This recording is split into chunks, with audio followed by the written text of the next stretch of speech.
President Delcy Rodríguez met with the mining and basic industries engine, claiming a bunch of gorgeous statistics on impressive production increases during 2025 for bauxite, iron, aluminum, and gold, promising even more impressive increases in production of such minerals during 2026, quoting various percentages for either private or public production.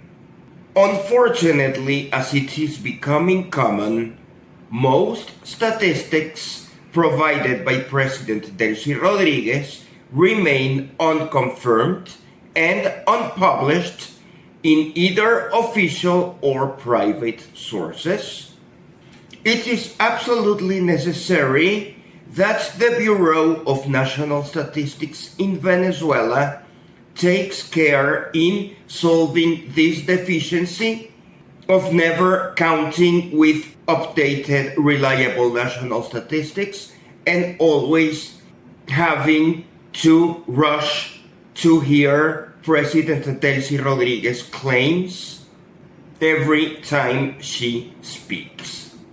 She also announced a new Minister of Health whose ministry will be carefully monitored as they will receive a significant amount of funding related to sovereign funds managed by United States through Qatar intermediary funneling to Venezuela's private banks.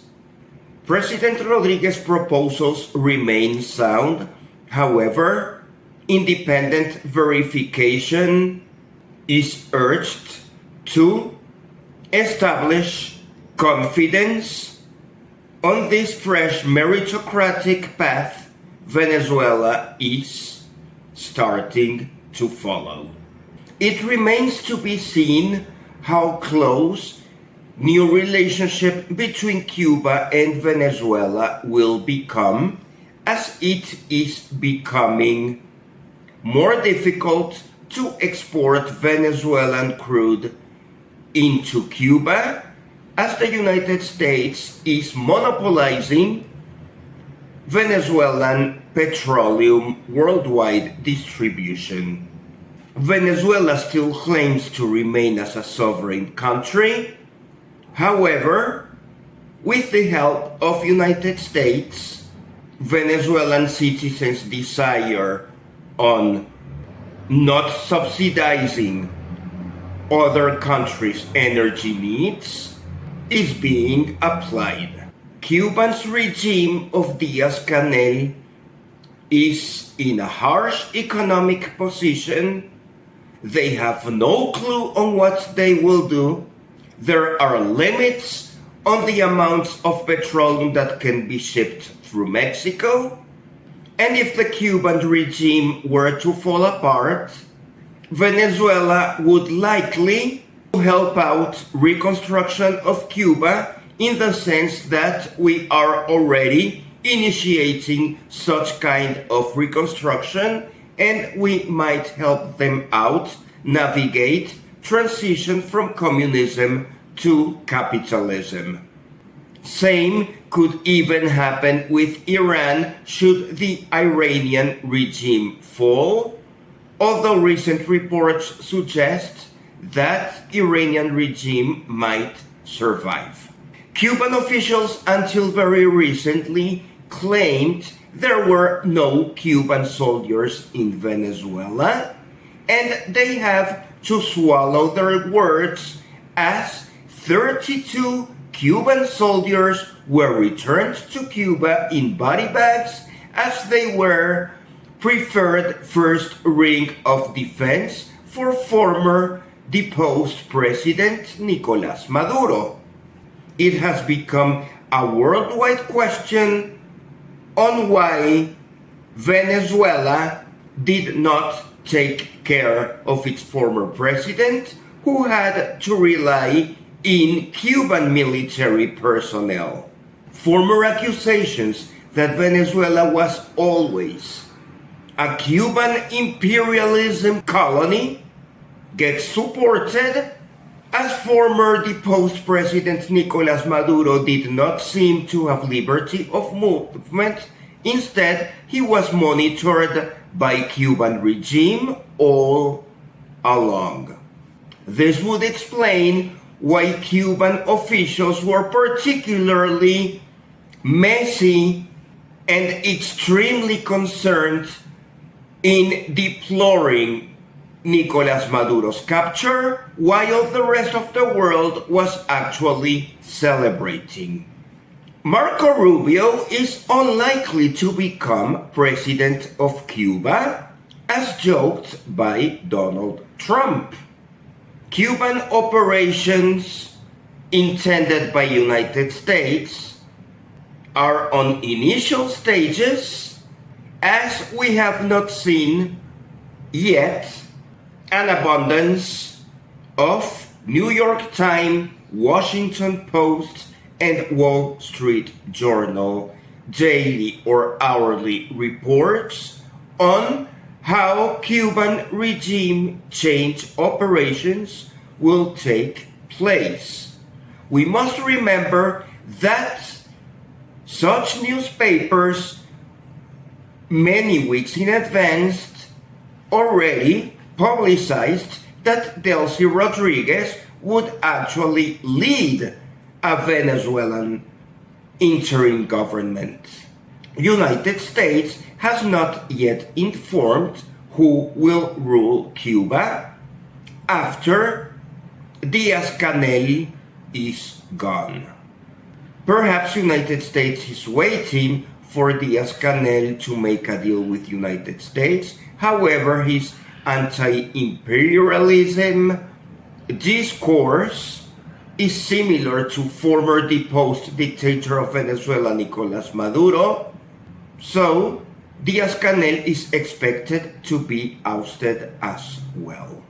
Cuban transition remains crucial for an orderly transition to market economy and efficiency in Venezuela, as both countries have historically behaved in tandem.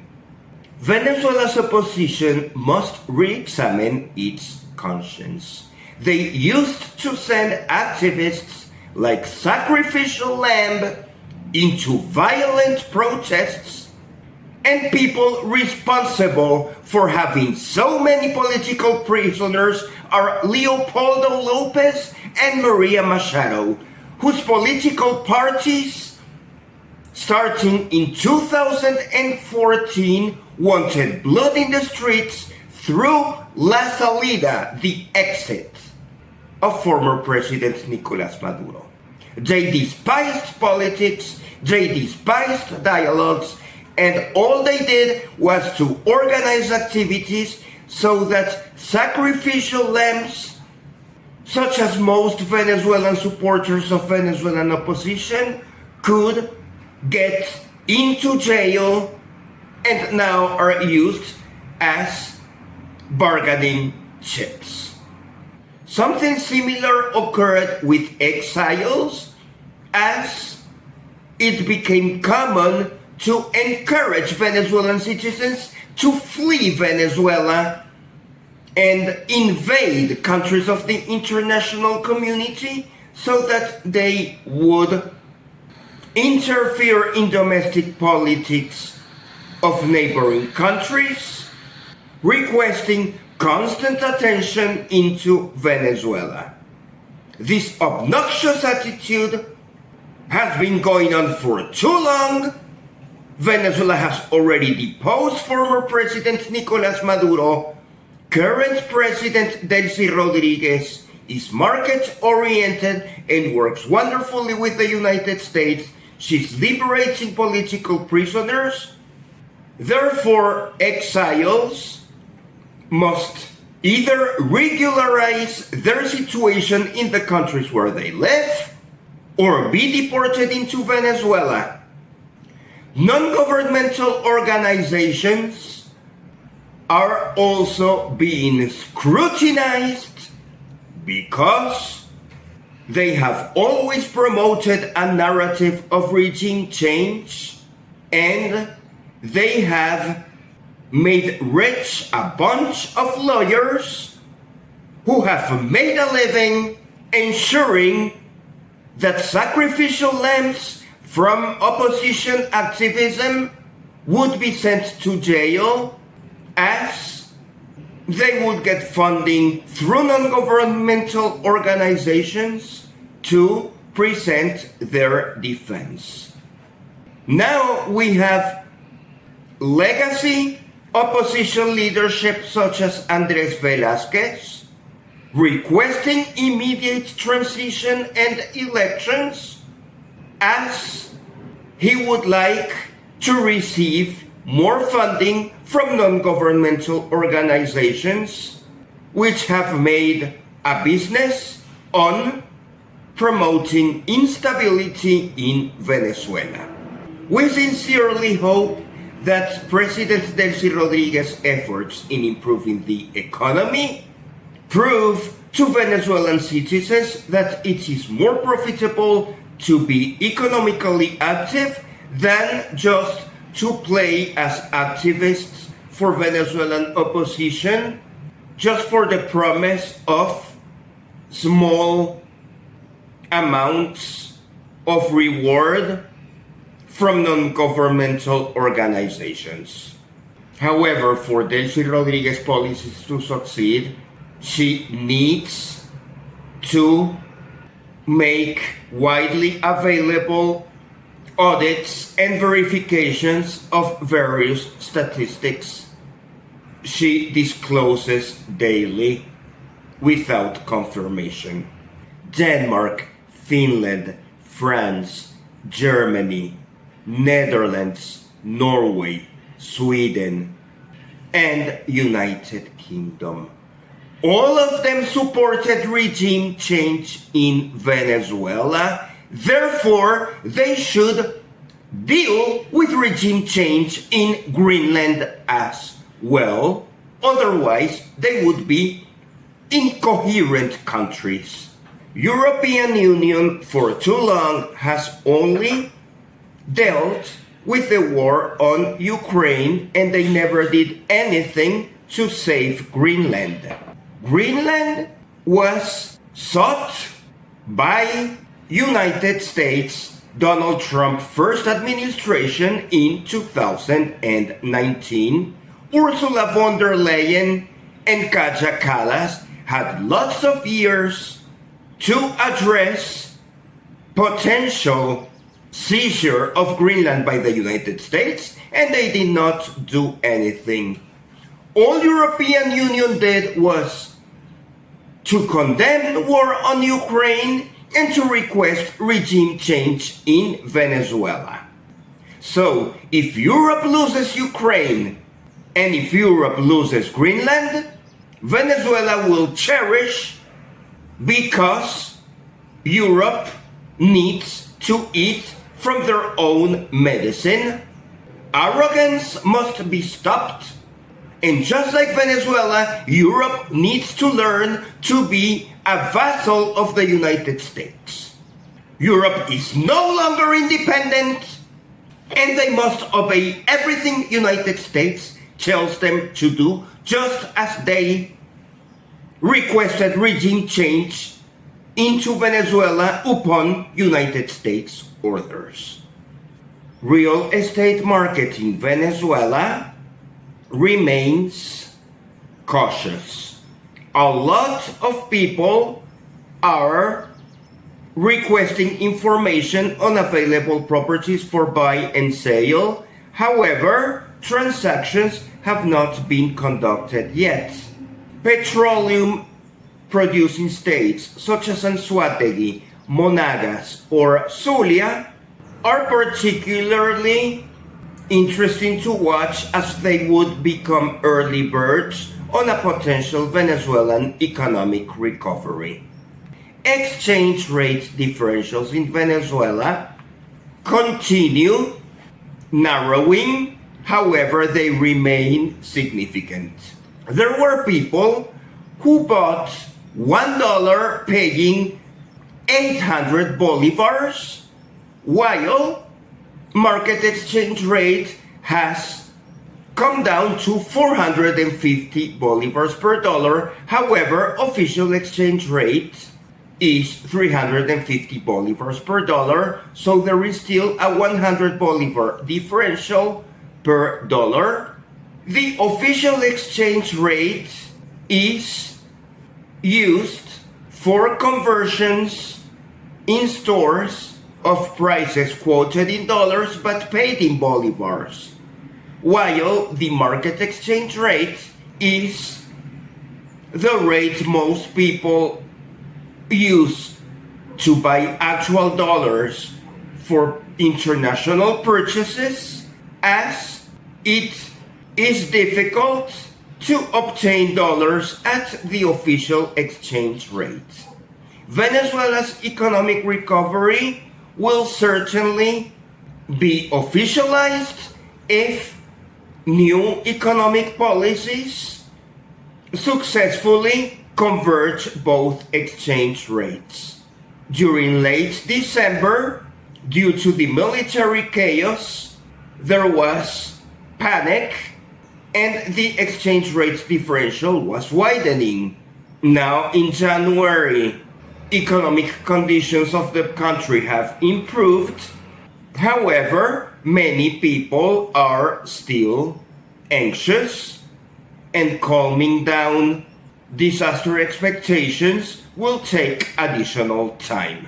Presidential elections in Venezuela are scheduled in the year 2030. President Delcy Rodríguez will transfer peacefully power to whoever gets elected on a swearing-in ceremony to be conducted at Venezuela's National Assembly on January 10th, 2031.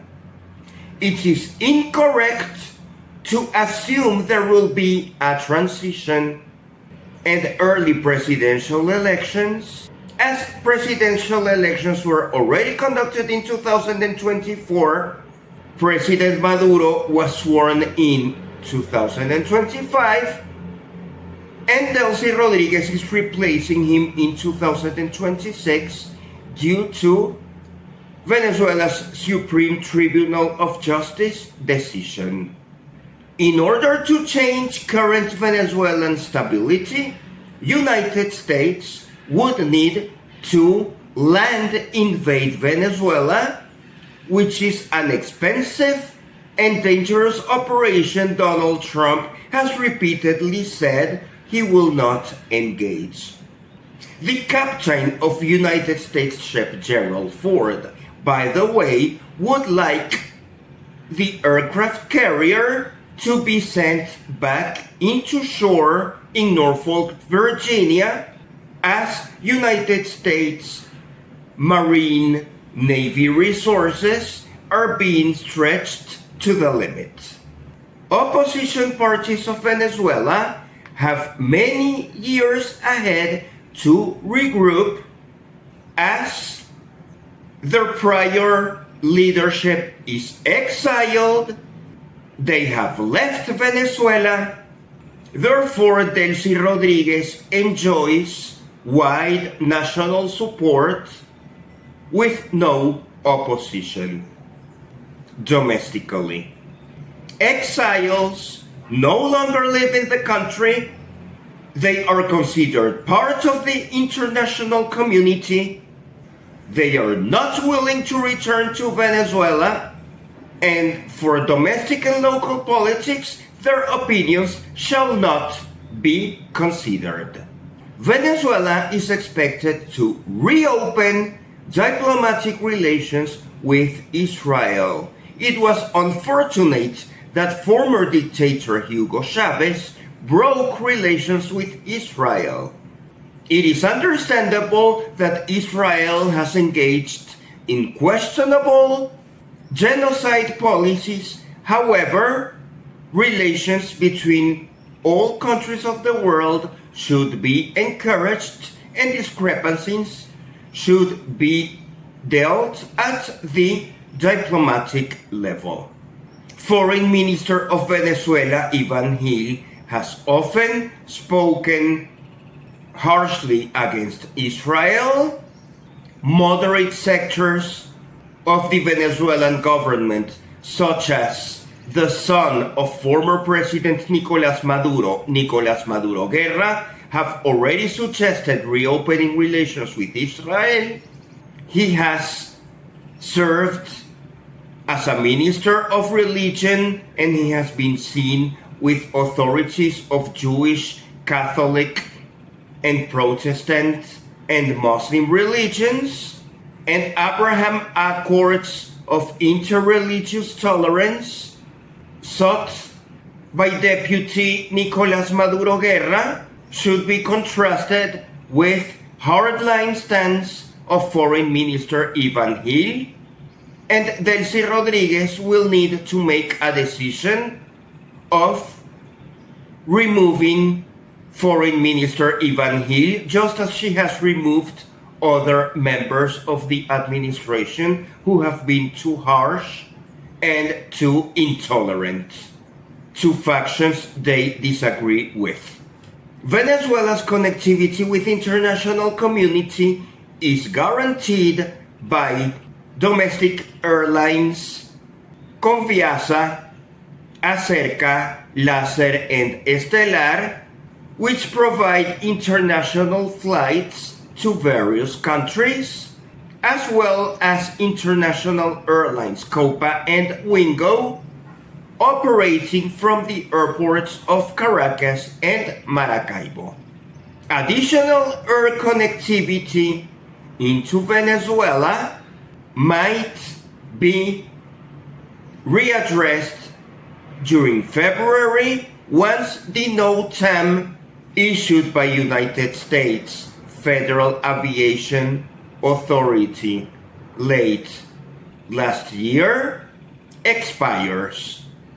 However, many airlines that chose not to fly into Venezuela at that time might be in trouble in getting their license reissued, and Venezuela might prioritize giving a chance to fresh companies who would like to engage into commercial airline relationship with Venezuela rather than interference in local politics.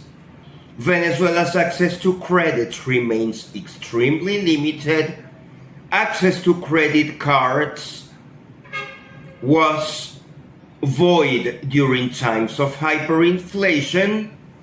Most Venezuelans no longer carry a credit card, and Venezuelan banking system has the challenge of broadening their scope of products and services to Venezuelan consumers now that Venezuelan banking system will receive fresh supplies of foreign currency coming from petroleum sales conducted by United States. Natural gas exports into Punta Ballenas, Colombia are secured through explorations made by Repsol and ENI, while the Dragon gas deal into Trinidad and Tobago, operated by Shell, remains uncertain due to recent impasse with Prime Minister Kamla Persad-Bissessar, who promoted regime change in Venezuela and hosted United States military assets in Trinidad and Tobago.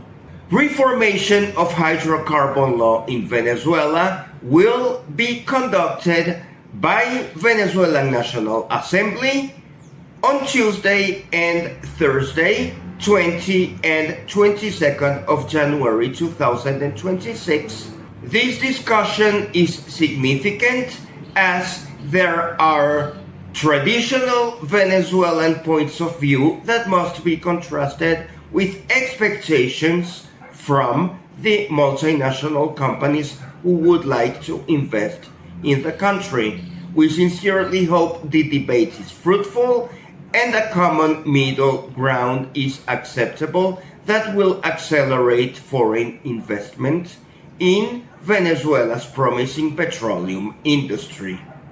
National Assembly debate will concentrate on reforming hydrocarbon law.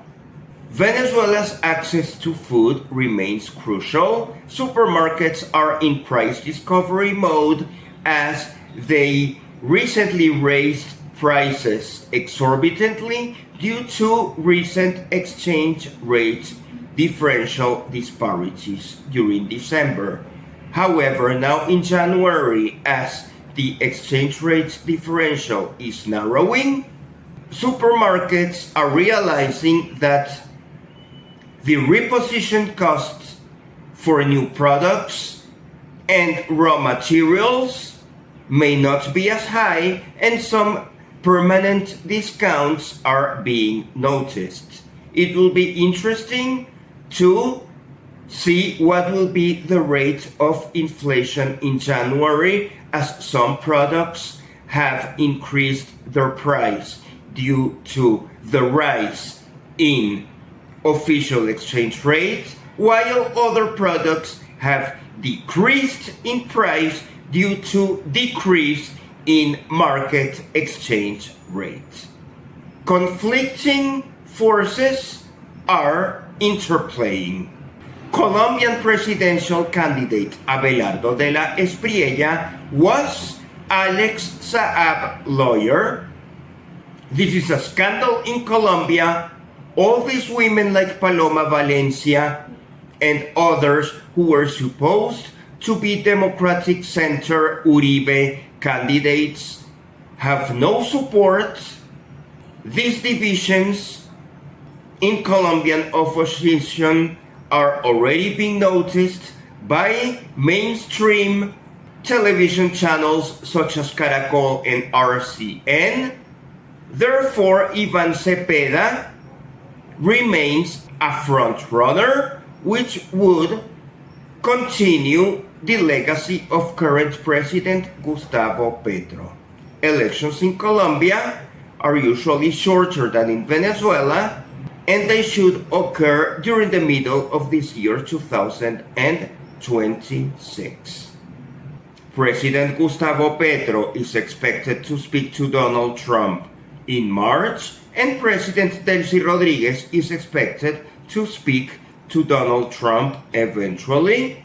It will be interesting to compare situation of Cuba by the time President Trump meets with presidents of Colombia and Venezuela to have a more precise assessment on the future of the Western Hemisphere.